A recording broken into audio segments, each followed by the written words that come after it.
नमस्कार, सानियाज किचनमध्ये तुमचं स्वागत आहे. तर आजच्या रेसिपीचं नाव आहे मुगा डाळीचे लाडू. तर चला तर मी बनवायला घेते. हे बघा, ही मुगाची डाळ आहे ना, हे बघा हाताला असं लावलं तर कसं सफेद सफेद येतं ना.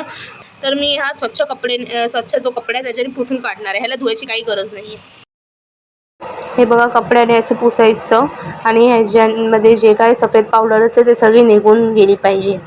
वरच्यावर करायचं, जास्त जोर लावू नका.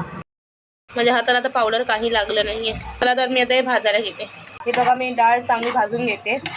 डाळ चांगली भाजून घ्यायची, याचा कलर चेंज व्हायला पाहिजे. असं समजायचं डाळ भाजून झाले चांगलंपणे. एकदम झटपट आणि सोपी रेसिपी आहे, लगेच होईल. लहान मुलं, म्हातारे सगळे कोणीही खाऊ शकतात. एकदम पौष्टिक आहे. त्यात गुळाचा वापर होणार आहे, या साखर अजिबात नसणार, म्हणजे कोणी खाऊ शकतं. हे बघा, आता हे मूग डाळ लाल झाली आहे. तर आता मी गॅस बंद करते. इथे प्लेटमध्ये इथे थंड व्हायला ठेवते. सगळीकडे स्प्रेड करायचं डाळ, मग कसं लगेच थंड होण्यात मदत होईल. फॅनच्या खाली ठेवले. हे बघा, ही अशी घ्यायची. जर तुम्हाला बघायचं असेल ना की भाजले की नाही भाजले मूग डाळ चांगलेपणे, तर हे कसं घ्यायचं थांब बघायचं. कच्चे पण वाटत असेल तर समजायचं अजून भाजायची गरज आहे. जोपर्यंत डाळ थंड होत आहे तोपर्यंत मी ड्रायफ्रूट भाजून घेते. मी बदाम घातले, कढई चांगली तापली आहे आणि त्यावर मी तूप घालते. बदाम चांगले रोस्ट करून घेते आणि यात घातले अक्रोड, मग त्यात घातले काजू. चांगल्यापणे रोस्ट करून घ्यायचं आणि गॅसची फ्लेम मीडियम असली पाहिजे. नाही तर गॅसची मीडियम जर फास्ट असेल तर मग हे सगळे ड्रायफ्रूट्स करपतील. आता सगळे ड्रायफ्रूट्स काढते आणि ह्याचं सगळं तूप काढायचं आणि एका भांड्यामध्ये काढून ठेवायचं.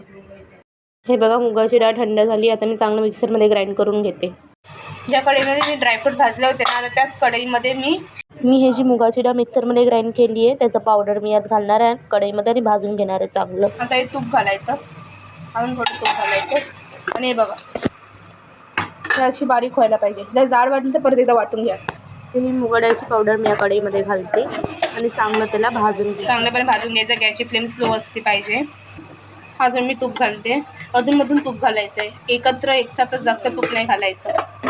थोडं थोडं तूप घालून त्याला मिश्रणाला चांगलं भाजून घ्यायचं. हे बघा, तूप घातलं कसे गुठळे होतात ना, म्हणून हे त्याला ना फोडायचे. हे गुठ्यांना असं चमच्याने असं दाबून दाबून. अजून मी तूप घालते. हे बघा, भाजून चांगलं झालंय. 10 मिनटं लागली भाजायला. आता गॅस बंद करते.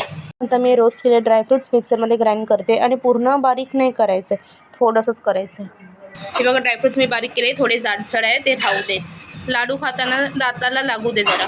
काय मिश्रण या बाउलमध्ये घातलं आहे आणि मी मोजूनच मी गुळ घालणार आहे. हा एक बाउल झाला. आता हे दुसरं. हे बघा, असं दाबून दाबून घ्यायचं आणि हे अजून हे करायचं. 3 बाउल झाले. हे 3 पेले झाले.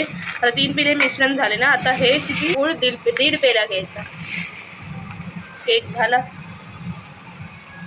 हे बघा, आता हे अर्ध झालं. आता हे परत मिक्सरला लावायचं आणि मिक्सर एकदम थोडंसंच फिरवायचं, जास्त नाही. बस एवढंच. हे बघा, मी मिक्सरमध्ये चांगलं वाटून घेतले.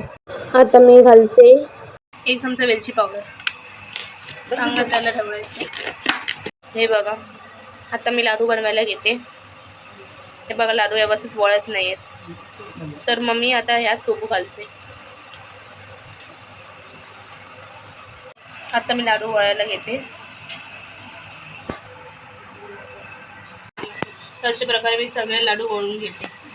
तर अशा प्रकारे हे मुगा डाळीचे लाडू तयार आहे, मस्त पौष्टिक.